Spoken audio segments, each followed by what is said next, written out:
9 years before Montana was a state, Jeanette Rankin was born to Olive Rankin and Scottish-American immigrant John Rankin.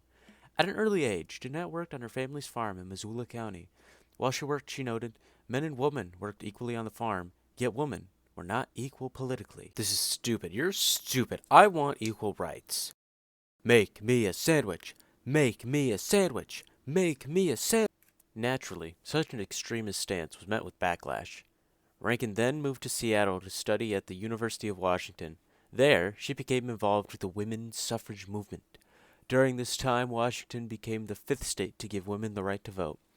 Rankin then went to Congress as a representative of the National American Women's Suffrage Association to try and grant women the right to vote. After her travels, Rankin returned to Montana and became president of the Montana Women's Suffrage Association. 3 years later, Montana granted women the right to vote. With the aid of her brother, Rankin ran on a campaign of suffrage, social welfare, and prohibition. Wait.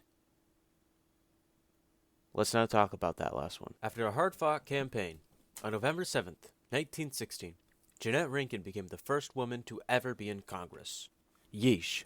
Talk about a sausage fest. I am deeply conscious of the responsibility, and it is wonderful to— Jeanette, marry me! No! Marry me! Oh boy, that trip to America was a swell idea. I can't wait to go back home and see what I missed. Uh-oh. Shortly after she took office, the sinking of the Lusitania sparked immense backlash towards Germany. She was one of only 50 representatives to vote against declaring war.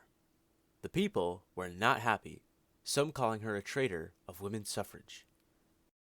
In the later part of her term, she helped propose an amendment to give women the right to vote. It passed the House but failed in the Senate. A year after she left office, the amendment was brought back, this time passing the House and the Senate.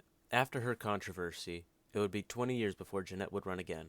But during this time, Jeanette continued to work with political organizations, mainly opposing child labor and war. Boy, this vacation to Hawaii sure was a swell idea. Uh-oh. Shortly after she took office, the Japanese attack on Pearl Harbor sparked immense outrage. America was not happy. The following day, Congress held a vote to declare war against Japan. Rankin was the only representative to oppose it. On the floor, Rankin said, "As a woman, I can't go to war, and I refuse to send anyone else." She drew immense backlash and was forced to flee to her office. There, she received many angry phone calls, even one from her brother, which said, "Montana is 110% against you." This was the end of Jeanette's congressional career. She did stay politically active, though, and until her end, Jeanette continued to oppose war, notably the Vietnam War. On May 18th, 1973, age 92, Jeanette Rankin died in her home, alone. A life filled with controversy, Jeanette Rankin left a legacy of peace and equality.